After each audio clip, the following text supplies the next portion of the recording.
आतंकी देश जातिसंघ रे करुछि कौन न्यूज़कोट परवर्ती प्रसंग आतंकवादी एवं साधारण नागरिक भितर कौनसी प्रभेद कौनसी पार्थक्य देखुनी पाकिस्तान एभली चरित्र पाकिस्तान आउ ए कथाटी जातिसंघ को अवगत करिछि भारत तेणु स्वाभाविक भाव में एभली गोटे आतंकी राष्ट्र जहाँ निजक प्रमाणित करिछि जे आमे दीर्घ दशंधि धरी किभली भाव में आतंकवादी को प्रोत्साहित करि आसुथुलु से भली गोटे राष्ट्र जातिसंघ रे करुछि कौन तार सेठी कहिबार अधिकार अछि कि निजर जुक्ति उपस्थापन करिवार अधिकार से रखुछि कि ये प्रश्नगुड़िक स्वाभाविक भाव में विश्व समुदाय निकट को आसबार आवश्यकता रही जातिसंघ रे पाकिस्तान को एभली कड़ा समालोचना करी भारत एक कथा को दोहराई पाकिस्तान भली राष्ट्र पई साधारण नागरिकों सुरक्षा पर आलोचना रे अंशग्रहण करने अंतर्जातीय संप्रदायर बिल्कुल अपमान बोली कहते जातिसंघ रे भारतर स्थायी प्रतिनिधि पार्वतनेनी हरीश आतंकवादी एवं साधारण नागरिकों मध्य पार्थक्य करिबारे विफल होइतबा राष्ट्रर संघर्ष क्षेत्र में साधारण नागरिक सुरक्षा पर कथबार्ता करिवार कौनसी भी नैतिक अधिकार तार नाही। या सहित पार्वतनेनी हरीश कहते गला 4 दशंधि मध्य आतंकवादी आक्रमण में 20,000 भारतीय जीवन गला पाकिस्तानी सेना भारतीय सीमांत गाँ गुड़िक जानी शुणी गुली वर्षा करुछि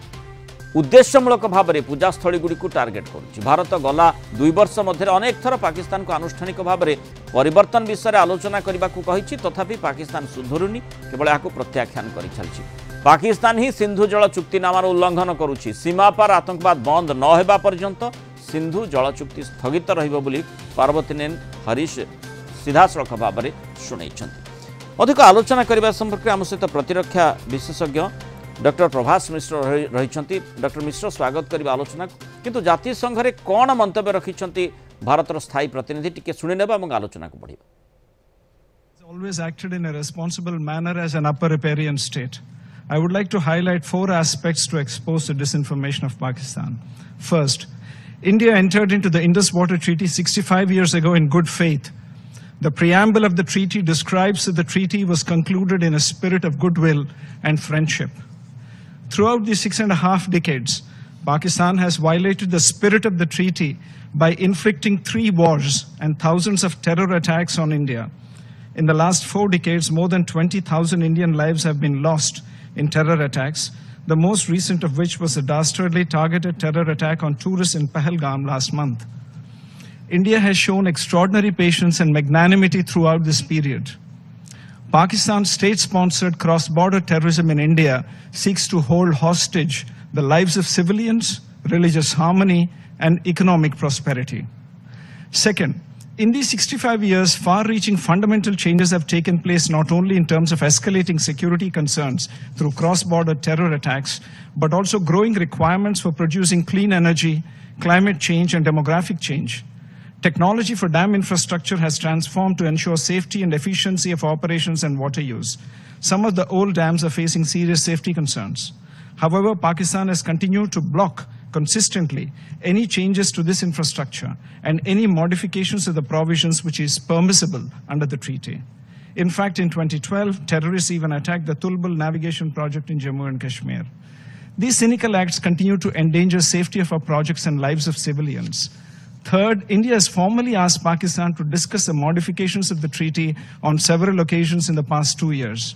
However, Pakistan continues to reject these, and Pakistan's obstructionist approach continues to prevent the exercise of full utilization of the legitimate rights by India.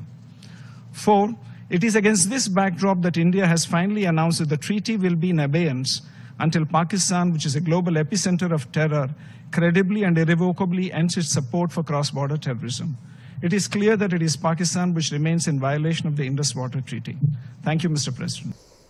तेणु एपिसेंटर ऑफ टेरर अर्थात आतंकवादी जोठी केन्द्रस्थल बोली भारत जानी पाकिस्तान को एवं तार प्रमाण बहुबार दर्शई विश्व समुदाय निकट में से भली गोटे राष्ट्रर कौन से जुक्तियुक्तता रखिबार अधिकार नहीं। सिंधु जल को नहीं जो भली भाव में मंतव्य पाकिस्तानी कर्तृपक्ष रखुंट पाकिस्तानी सेनार मुखपात्र जो मंतव्यटी रही पुणी मिशुची आतंकवादी जो मंतव्य रही अर्थात आमर जदि पानी बंद करिबो ताहले आमे निश्वास बंद कर देबो एभली गोटे राष्ट्र वर्तमान समय रे धमक देबा छड़ा आउ कौन करि पारे तेणु से भली गोटे राष्ट्रर प्रकृत में जातीय संघरे कहिबार अधिकार रही कि जुक्ति रखिबार अधिकार रही कि ये बड़ प्रश्न आ जो राष्ट्रगुड़िक ताकू समर्थन करि आसुछंती जेमती चीन जेमती तुर्की अंततः से मध्य आत्मसमीक्षा करिबार निश्चय आवश्यकता रही जे एभली गोटे आतंकवादी राष्ट्र को कहिबार आवश्यकता मध्य ना जे आतंकवादी राष्ट्र में कहीं कहूँ आतंकवादी राष्ट्र बोली निजे पाकिस्तान प्रतिरक्षा मंत्री सूचना दे सारी विभिन्न अंतर्जातीय गणमाध्यम को किभली भाव में माने निजर